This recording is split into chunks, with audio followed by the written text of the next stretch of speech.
Hello friends, कैसे हैं आप सब। मैं आपका अपना मित्र एडवोकेट एस मिश्रा लीगल दर्पण चैनल में स्वागत करता हूं। फ्रेंड्स, आज मैं बात करने वाला हूं कि कोई भी दीवानी कानून यानी कि सिविल सूट एक ही तारीख में आप कैसे खारिज करवाएंगे। यानी कहने का मतलब ये है कि कोई पार्टी सिविल सूट डालता है, आपके पास नोटिस जाता है, यानी आप वादी नहीं है, प्रतिवादी हैं, डिफेंडेंट है। नोटिस आपके पास जाता है, आप कोर्ट में आते हैं और जिस दिन आते हैं उसी दिन ही उस सूट को कैसे डिसमिस करा दें, कैसे आप खारिज करवा देंगे कि आगे सूट चले ही ना, वहीं पे उसका केस खत्म हो जाए। तो इसी टॉपिक को आज मैं क्लियर करूंगा, बताऊंगा। तो इसे जानने के लिए वीडियो को लास्ट तक देखें और वीडियो देखने के बाद अच्छा लगता है तो चैनल को ज़्यादा से ज़्यादा सब्सक्राइब, वीडियो को ज़्यादा से ज़्यादा लाइक और शेयर करें। आइए फ्रेंड्स, जानते हैं। फ्रेंड्स, जब कोई व्यक्ति आप पे कोई सिविल केस फाइल करता है तो उसे प्लेंट कहते हैं, यानी वाद पत्र कहते हैं। अब किसी ने वाद डाला, सूट डाला, मुकदमा डाला, केस डाला आप पे, तो केस को एडमिशन करने के बाद, यानी कोर्ट के द्वारा एडमिट कर दिए जाने के बाद,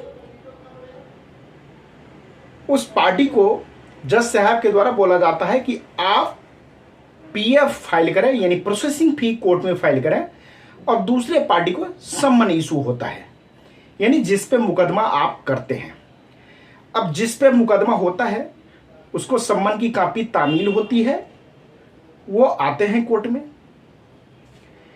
अब जब वो कोर्ट में आते हैं तो पहले ही तारीख में उनको क्या ऐसा करना चाहिए जिससे कि मुकदमा जिस व्यक्ति ने डाला है, यानी वाद पत्र जो वादी डाला है, वो मुकदमा वहीं पे खत्म हो जाए, खारिज हो जाए, आगे वो मुकदमा चल ही ना सके। तो इसका प्रोविजन जो है ऑर्डर 7 रूल 11 ऑफ सीपीसी, यानी आदेश 7 नियम 11 कोड ऑफ सिविल प्रोसीजर, जो हमारे दीवानी कानून है, उसके आदेश 7 और नियम 11 में इसका प्रावधान है। यानी ऑर्डर 7 जो है वो प्लेंट के बारे में बताता है, वाद पत्र के बारे में बताता है, और इसी का नियम ऑर्डर 7 के अंतर्गत नियम 11 है जो रिजेक्शन ऑफ प्लेंट के बारे में बताता है, यानी वाद पत्र को कैसे रिजेक्ट करवाएंगे आप, क्या क्या उसमें होना चाहिए जिसके कारण से वाद पत्र रिजेक्ट हो जाएगा। तो आपके पास जब कभी भी सम्मन जाता है सिविल केस में, तो उसके साथ आपको वाद पत्र की एक कॉपी भी जाती होगी। उस वाद पत्र को आप किसी वकील साहब से संपर्क करें, जो आपके नज़र में बढ़िया वकील साहब हो सिविल के, और उनसे संपर्क करके आप उनको वाद पत्र दें। वाद पत्र वो सही से पढ़ेंगे, उसमें से वो पॉइंट निकालेंगे कि ऑर्डर 7 रूल 11 के तहत जो जो पॉइंट है, इसमें कोई भी पॉइंट इसमें मिस करता है कि नहीं, और उस पॉइंट को वो देखेंगे। फिर ऑर्डर 7 रूल 11 के तहत वो एक एप्लीकेशन तैयार करेंगे, read with section 151 of CPC, और उस एप्लीकेशन को वो लगाएंगे कोर्ट में। जज साहब को सही लगेगा तो वहीं पे मुकदमा को खारिज कर दिया जाएगा। वादी को बताया जाएगा ये चीज़ की कमी है, आपका मुकदमा यहीं पे डिसमिस किया जा रहा है, खारिज किया जा रहा है, इसको आगे नहीं बढ़ाया जाएगा। लेकिन वह क्या चीज़ होना चाहिए, क्या चीज़ें उसमें होना चाहिए जिससे कि मुकदमा खारिज हो जाए।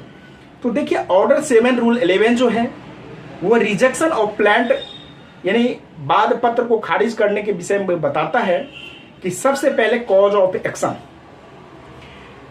अब बात आती है कि कॉज ऑफ एक्शन होता क्या है।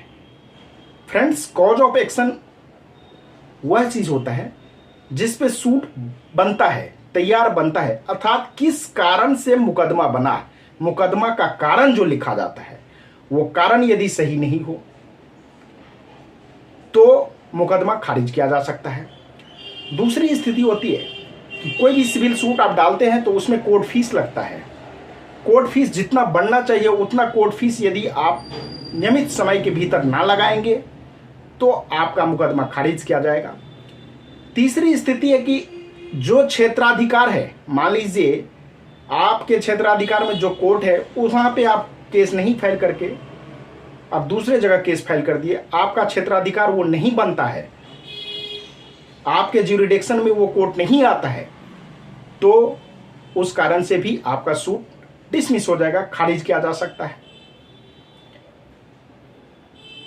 तो ये सब कारण होते हैं जिन कारणों से आपका सूट जो है, केस जो है, प्लांट जो है, वो पहले ही तारीख में खारिज कर दिया जा सकता है, बशर्ते कि जब डिफेंडेंट आता है तो डिफेंडेंट को अच्छे वकील साहब से राय विचार लेना चाहिए, जो सिविल के ज्ञाता हो, सिविल के नॉलेज जो रखते हो अच्छे, और उन वकील साहब ने ऑर्डर 7 रूल 11 का एप्लीकेशन रीड विथ सेक्शन 151 के तहत वो एप्लीकेशन लगाएंगे, और जज से आप देखेंगे कि प्लांट में सही में ये चीज़ मिसिंग है, cause of action, jurisdiction, court fees, stamp paper, ये सब सारे इसमें मिसिंग हैं, या इसमें से कोई भी चीज़ मिसिंग है, तो वो सूट को वहीं डिसमिस कर देंगे, आगे सूट नहीं बढ़ सकता है, या फिर कुछ उसको टाइम देंगे कि इस समय के भीतर ये चीज़ सही करें। वो समय तो कोर्ट फीस यदि कम है तो समय दिया जा सकता है, लेकिन यदि कॉज ऑफ एक्शन ही गलत है, सूट जिस कारण से मुकदमा बना है वो कारण ही गलत है, तो फिर सूट आगे नहीं चलेगा, वहीं पे केस खत्म हो जाएगा। तो आप लोगों को जब कभी भी डिफेंडेंट के पास क्या होता है ना कि कोर्ट से यदि सिविल मुकदमा में नोटिस जाता है तो वो इग्नोर करते हैं कि सम्मन नहीं लेंगे, सर्विस नहीं होगा। देखिए, सम्मन यदि आप नहीं लेते हैं तो एक बार नहीं लेंगे, 2 बार नहीं लेंगे, फिर पब्लिकेशन का ऑर्डर होगा, पेपर में पब्लिश होगा, फिर एक्स पार्टी हो जाएगा। एक्स पार्टी होने के बाद एक पक्ष मुकदमा चलेगा, फिर व्यक्ति के फेवर में डिक्री हो जाएगा, फिर वो एग्जीक्यूशन फाइल करके वो अपना रिलीफ ले लेगा।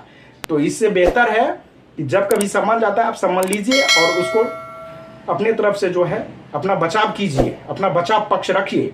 ये जरूरी नहीं है कि पूरा मुकदमा चलेगा, हो सकता है पहले डेट पे ही आपके वकील साहब ऐसे क्लू निकालें और वहां पे मुकदमा को खत्म करवा दें।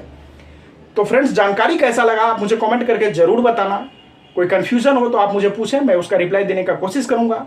आप यदि किसी भी प्रकार का लीगल कंसल्टेंसी लेना चाहते हैं तो स्क्रीन पे दिए गए नंबर पे आप कॉल बुक करके कंसल्टेंसी ले सकते हैं। ये पेड सर्विस होगा। कंसल्टेंसी लेने का समय जो है वह सुबह के 10 बजे से लेकर शाम के 7 बजे तक आप कॉल करें। आज तक के लिए फ्रेंड्स इतना ही, फिर मिलते हैं नेक्स्ट वीडियो में, तब तक के लिए धन्यवाद।